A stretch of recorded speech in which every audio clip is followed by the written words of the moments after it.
Good morning everyone.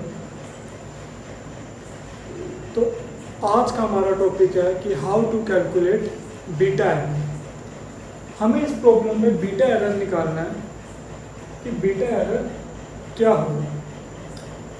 तो question बोल क्या रहा है, सबसे पहले तो क्वेश्चन को पढ़ते हैं कि for a new type of yarn company claims that it has a mean strength. The mean strength here refers to the mu with a standard deviation of 1.5. Now company wishes to test the hypothesis. और company ने assume किया एक null hypothesis which is mu is equals to 12 against alternate hypothesis mu is not equals to 12. And mu is less than 12. After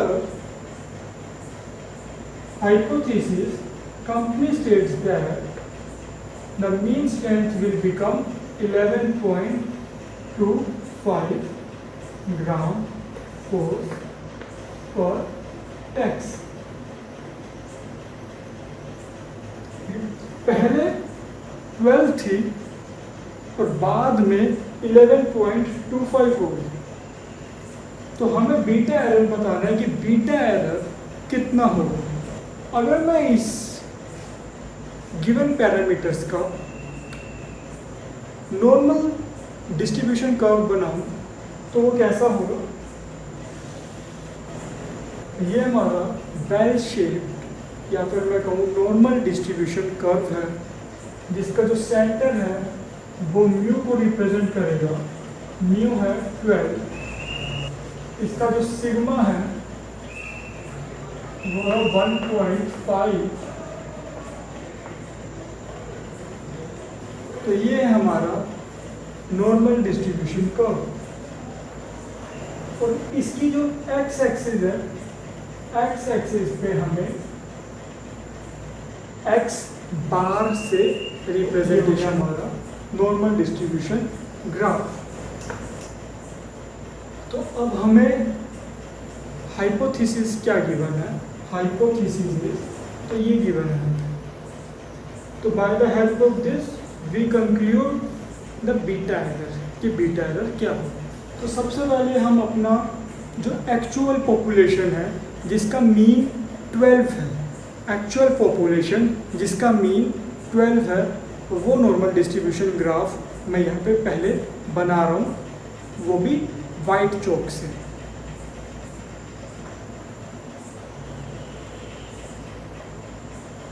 इस normal distribution graph का जो mean है वो है 12 और इसका जो सिग्मा है वो है 1.5। अब कंपनी ने ये क्लेम किया कि जो वो स्ट्रेंथ है उसको वो रिड्यूस करना चाहते हैं बाय एनी मीन्स एंड और वो स्ट्रेंथ का जो मीन वैल्यू है वो रखना चाहते हैं 11.25 ग्राम फोर्स पर टैक्स। तो अब जो वो नई पॉपुलेशन बनने वाली है जिसका मीन 11.25 है उसको मैं बना रहा हूँ इस ब्लू चौक से। अब जो ये ब्लू चौक है ये पॉपुलेशन है उस यार्न की जिसकी मीन स्ट्रेंथ है। इस मीन स्ट्रेंथ को मैं म्यू डैश से रिप्रेजेंट कर रहा हूँ और इसकी जो वैल्यू है वो है 11.25। अब सबसे पहले इस पूरे केस में हमें ये देखना होगा कि हमारा डिसीजन रूल क्या है। डिसीजन रूल का मतलब क्या? एक ऐसा पॉइंट, ये जो लाइन है, ये जो लाइन है, इस लाइन को मैं बोल रहा हूँ डिसीजन लाइन या डिसीजन रूल। तो इस लाइन से लेफ्ट साइड, इस लाइन से लेफ्ट साइड जो ये वाला एरिया है, this area denotes alpha error। White portion denotes alpha error, और ये जो राइट साइड वाला पोर्शन है, this portion is beta error, and this point, this decision rule point, let's say is equals to x bar. So by the help of this table, this graph, we conclude this beta error. तो सबसे पहले करना क्या होगा? सबसे पहले इस x बार को कैलकुलेट करना होगा। तो स्टेप बाय स्टेप हम चलेंगे और बीटा एरर कैलकुलेट करेंगे। बीटा एरर कैलकुलेट करने से पहले मुझे इस x बार को कैलकुलेट करना होगा। तो मैं अब बताता हूँ आपको कि x बार कैसे कैलकुलेट किया जाए। तो ये हमारा नॉर्मल डिस्ट्रीब्यूशन ग्राफ है ओरिजिनल पॉपुलेशन का, जिसका जो मीन स्ट्रेंथ था वो 12 था। अब हमने एक डिसीजन रूल बनाया था, डिसीजन लाइन बनाई थी, और इस लाइन से जो ये वाला पोर्शन था ये हमारा अल्फा था। ये क्या था? Alpha error. और इस पॉइंट को मैं बोल रहा था एक्स बार। तो स्टेप 1 क्या होगा हमारा? कैलकुलेट दिस एक्स बार। तो first of all we use the formula of Z statistics and Z alpha. Now in this case Z, the value of Z alpha is negative because it is a left tail problem. So इसके अंदर जो mean value से left side है, इसलिए ये value Z alpha की value negative आती है। अगर ये पॉजिटिव साइड होता तो Z अल्फा की वैल्यू पॉजिटिव आती। Z alpha n is 25, sigma is 1.5, x बार हमें कैलकुलेट करना है, म्यू की वैल्यू 12 है और अल्फा हमें पता है, अल्फा इज।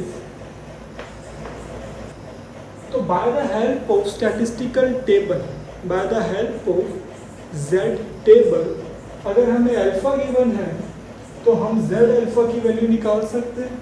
तो Z अल्फा कितना होगा? तो सबसे पहले अपने अपने टेबल्स निकालो और उस पर देखो कि Z अल्फा Z 0.01 की वैल्यू क्या है? 32। अब इस वैल्यू को मैं यहाँ पुट करूँगा, minus 2.32 equals to x bar minus mu. Mu क्या है हमारा? 12। स्टैंडर्ड डेविएशन है 1.5, सिग्मा क्या है? 1.5 और एन क्या है? 25। और जब मैं इसको सोल्व करूंगा तो मेरे पास एक्स बार आएगा। इसको सोल्व करो और एक्स बार कैलकुलेट करो। 11.30। तो एक्स बार की वैल्यू आई 11.30।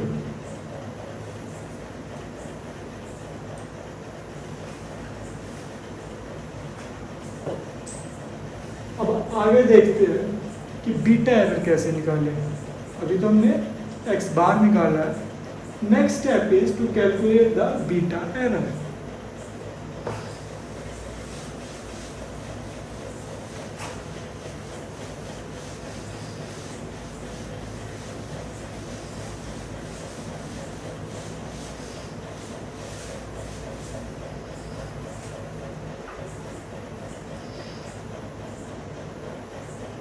स्टेप सेकेंड है,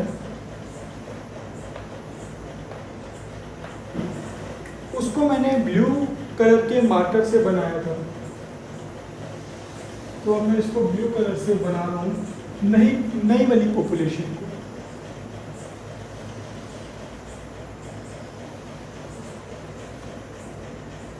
और नई वाली पॉपुलेशन का जो मीन स्ट्रेंथ थी वो थी 11.25। इसको मैं म्यू डैश से रिप्रेजेंट कर दूँ और मैंने एक डिसीजन लाइन बनाई थी यहाँ पे, इसको मैंने बोला था x बार, और इस x बार की वैल्यू हमने पिछले ही स्टेप में कैलकुलेट की है, वो आई थी हमारी 11.30